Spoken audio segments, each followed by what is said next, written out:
Welcome back to Dronacharya IAS YouTube channel. You're watching daily editorial analysis covering 16th July 2022. Well, इस video lecture में हम आज के important editorials cover करेंगे. In this video, we'll discuss two articles. The first one is the diversification from dollar, and the second one is curbing mutual fund insider trading. Now, both of these articles are important from Indian economy point of view. सबसे पहले diversification from dollar से शुरुआत करते हैं. So this RBI has given permission to Indian importers and exporters to settle their transaction in the rupee. Now, this is a very significant step because India wants to reduce its dollars dependency and to diversify the currency reserves. So, therefore, इस permission से अगर हम देखें, so we can clearly see that RBI is hinting towards diversification from dollar. इसीलिए तो India के importers और exporters को कहा गया कि वो अपने ट्रांजेक्शन्स को इंडियन रुपी के अंदर सेटल डाउन करें. तो this is a very significant step to reduce India's dollar dependence and to diversify our foreign currency reserves. So, here the major thing that comes out is the dollar dependence. कि India जो dollar के ऊपर dependent है उसके क्या impacts हो सकते हैं. What is the potential impact of dollar dependence in India? Now, सबसे पहले imports को देखें. इंडिया imports जो हमारा है, जो 85% हमारा जो क्रूड ऑयल रिक्वायरमेंट है वो हम इंपोर्ट करते हैं. हमारी कंट्री में इंपोर्ट गुड्स का ज़्यादा होता है as compare to export. So therefore, India relies on dollar dominated imports only. इससे क्या होता है कि हमारा जो इम्पोर्ट बिल है वो यूजुअली काफ़ी बढ़ जाता है. बदले में जो डॉलर है वो और ज़्यादा स्ट्रेंथन अप हो जाता है और हमारे लोकल मार्केट के अंदर डॉलर की डिमांड इंक्रीज हो जाती है.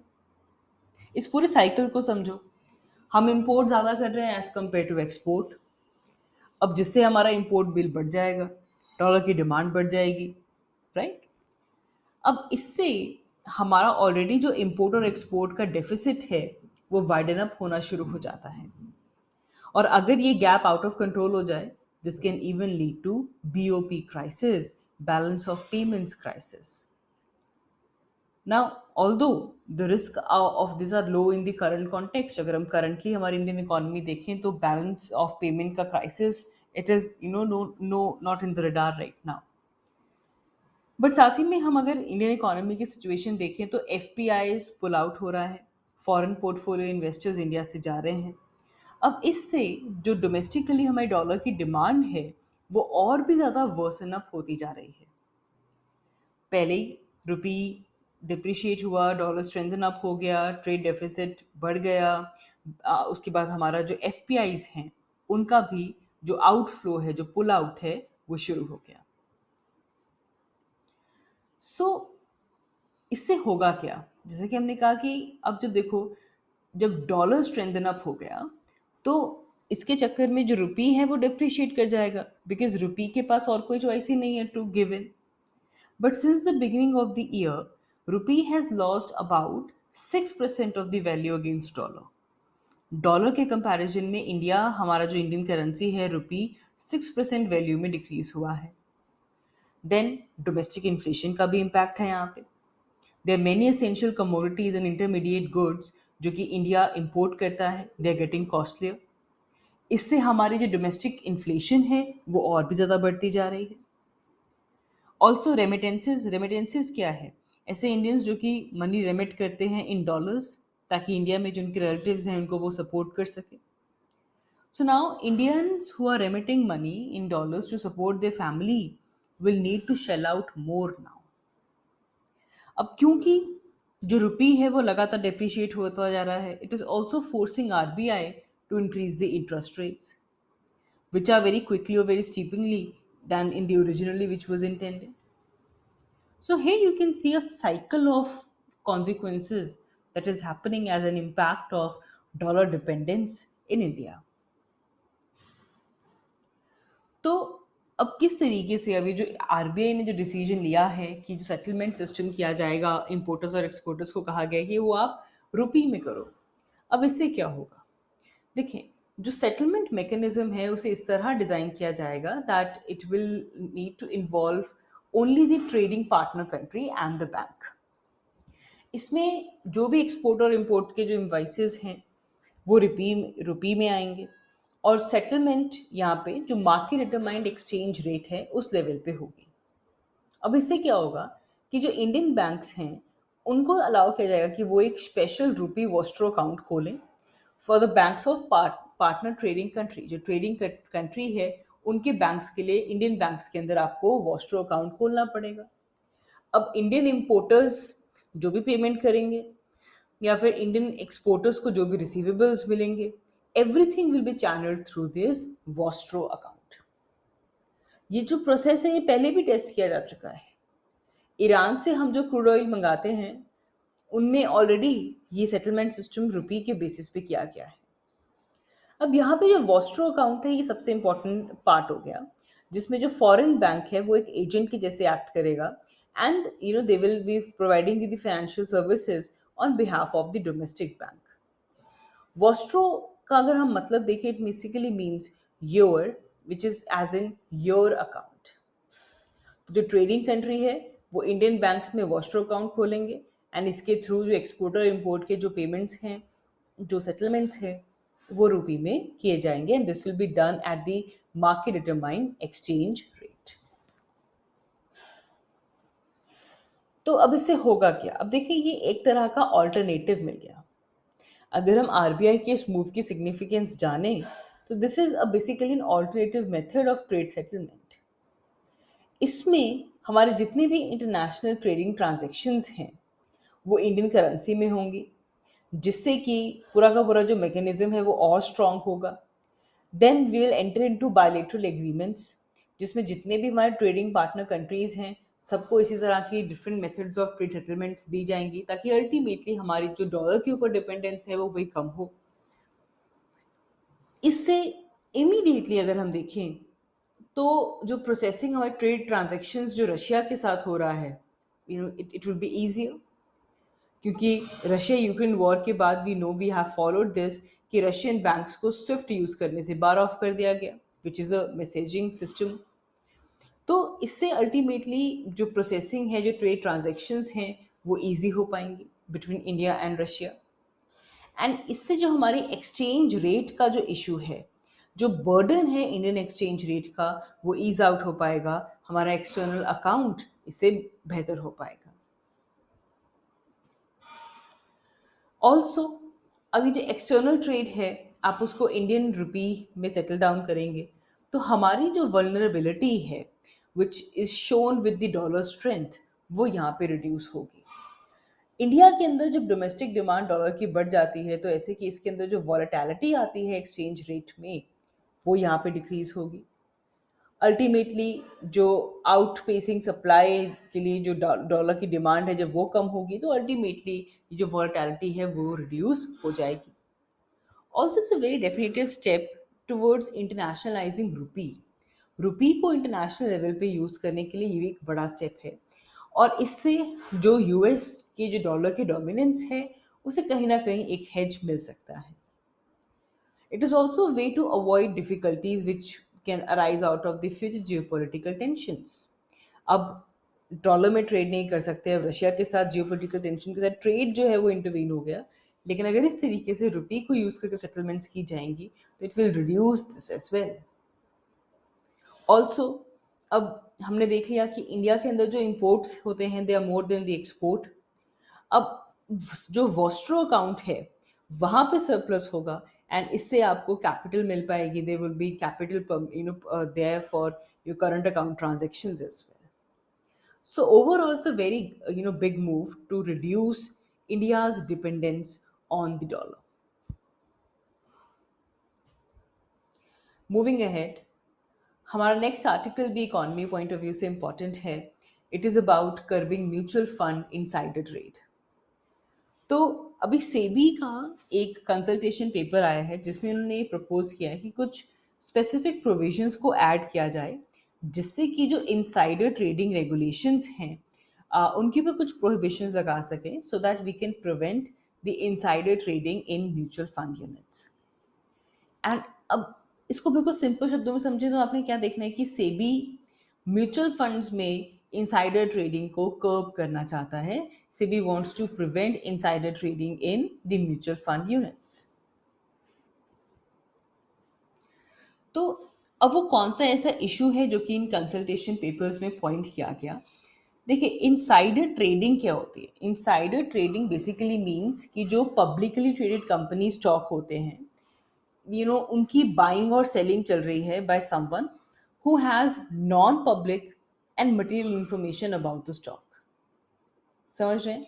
सो पब्लिकली ट्रेडेड कंपनी स्टॉक को कोई ऐसा बंदा खरीद रहा है, ऐसा बंदा सेल कर रहा है जो कि नॉन पब्लिक है एंड उनके पास इस इंफॉर्मेशन है अबाउट दैट स्टॉक। सो कुछ रीसेंट इंस्टेंसेस ऐसे हुए हैं जिसकी वजह से सर्कमस्टेंसेस इस लेवल पे आए हैं कि इनसाइडर ट्रेडिंग को कर्व किया जाए। रिसेंटली जो टॉप एएमसी एग्जीक्यूटिव्स थे, they were cashing out of funds ahead of the adverse events,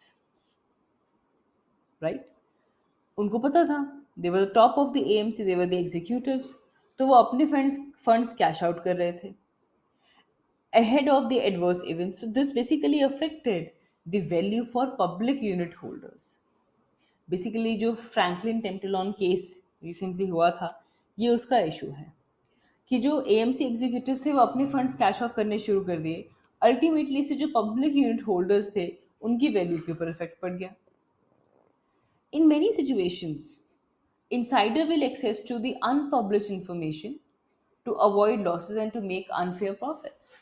ऐसी इंफॉर्मेशन जो कि पब्लिक डोमेन में नहीं आई है, which is a non public material information, उसे यूज करके वो अपने लॉसेस को अवॉइड करना चाहते हैं। They want to make unfair profits.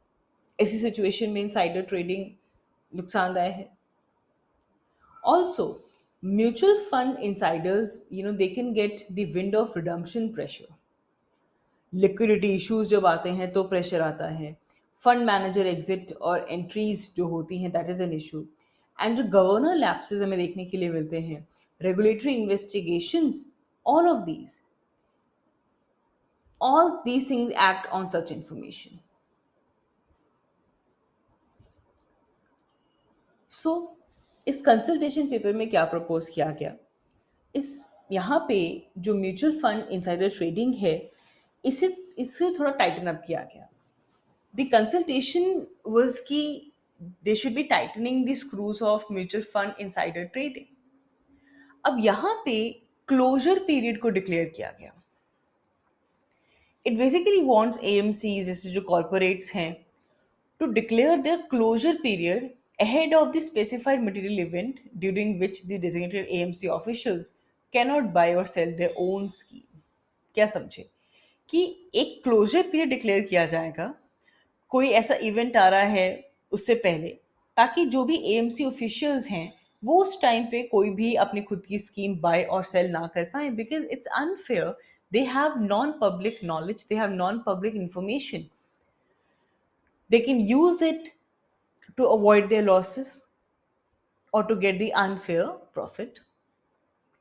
अब ये क्लोजिंग पीरियड क्या होगा? ये वो पीरियड है जब ऐसे एम्प्लॉयज जो कि इस तरह की सेंसिटिव इंफॉर्मेशन जो पोजेस करते हैं, they have that sensitive information, उनको ये पता है कि जो इन्वेस्टमेंट ऑब्जेक्टिव है उसमें कैसा चेंज आ रहा है। They know the material change in the valuation of the asset. They know the conversion of an open-ended scheme to closed-ended scheme and vice versa. So they have all kind of sensitive information। तो ऐसे case में जो connected person है, अब उनको लेकर जो RBI का जो सेबी का करंट मूव है, जिसमें उन्होंने कहा है कि जो unit processing unpublished price sensitive information है, जिसे यूपीएसआई बोलते हैं, units possessing unpublished price sensitive information, this will apply only to the AMC employees, and this will file the new rules which will seek to extend the curbs to the connected outsiders। तो इस के through, ये closure period के through, कि भाई इस time के बाद आप बाय नहीं कर सकते, सेल नहीं कर सकते, because you have that sensitive information that nobody else knows, this is a major जिससे कि इसे स्टॉप किया जा सकता है।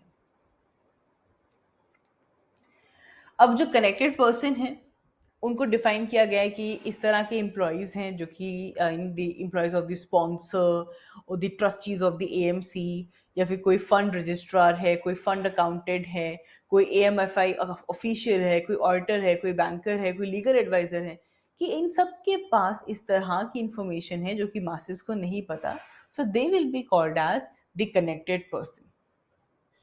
कोई भी ऐसा पर्सन जो कि बहुत फ्रीक्वेंटली एएमसी के कांटेक्ट में आ रहा है, और विच इज द स्पॉन्सर और trustee in the 2 months prior to the immediate event, उनको भी उनको भी कनेक्टेड पर्सन डिक्लेयर किया जाएगा। So any person who has been in frequent contact with an AMC, और इस मटेरियल इवेंट से 2 महीने पहले से वो ट्रस्टी हैं, स्पॉन्सर हैं, उनको भी यहाँ पे कनेक्टेड पर्सन डिक्लेयर किया जाएगा। अब जो फंड इंसाइडर्स हैं उनके लिए सेबी ने एक और चीज प्रपोज की, that is charging the fund insiders and others when they deal with a fiduciary duty to not share the UPSIs, जो भी सेंसिटिव इंफॉर्मेशन है वो शेयर नहीं कर रहे हैं लेजिटिमेट पर्पस के लिए, other they using it for own their good, तो ऐसे केस में they should be the provision of charging the fund insiders. Also जो कॉन्ट्रोवेंशन इस प्रोविजन की हो रही हैं उन्हें रोकने के लिए बहुत ही स्ट्रिक्ट पेनल्टी की ज़रूरत है, ताकि ये जो इनसाइडर ट्रेडिंग रेगुलेशंस की जो प्रोहिबिशन है वो स्ट्रिक्टली इम्प्लीमेंट हो पाए। So what are the concerns with the consultation paper? अब जो प्रपोजल्स आए हैं उनको मार्केट पार्टिसिपेंट से बहुत क्रिटिसिज्म मिल रहा है, बिकॉज दे आर सेइंग कि जो प्रपोजल्स हैं they very broad in scope, and जो एग्जिस्टिंग सर्कुलर्स हैं ये उसे ओवरलैप कर रहा है। तो एक तो कंसर्न क्या है कि these consultation papers are very broad and they are overlapping. Secondly, if you are requiring the mutual funds to share all the price sensitive information जो कि उनकी स्कीम से रिलेट करती है, या फिर जो एएमसी है वो इमीडिएटली उनको पब्लिक प्लेटफॉर्म पे लेकर आए, this will reduce the opportunity for the mutual fund insider trading, that will lead to the reduction in the opportunities. तो इसे लेकर इस पूरी जो मूव है, जो प्रपोजल सेबी ने किया है, इसे भी अपोज किया जा रहा है, राइट। सो देखो, इस पूरे आर्टिकल से आपको जो इसका जिस्ट पता होना चाहिए, म्यूचुअल फंड इनसाइडर क्या है, इनसाइडर ट्रेडिंग क्या है, उसे क्यों रोकना चाहिए, क्यों ज़रूरी है रोकना, और रोकने के लिए क्या किया गया है। That is how you are going to proceed with this particular article. So that is all for this video. आज की इस वीडियो के लिए इतना ही। I will see you all in my next one. Thank you so much for watching.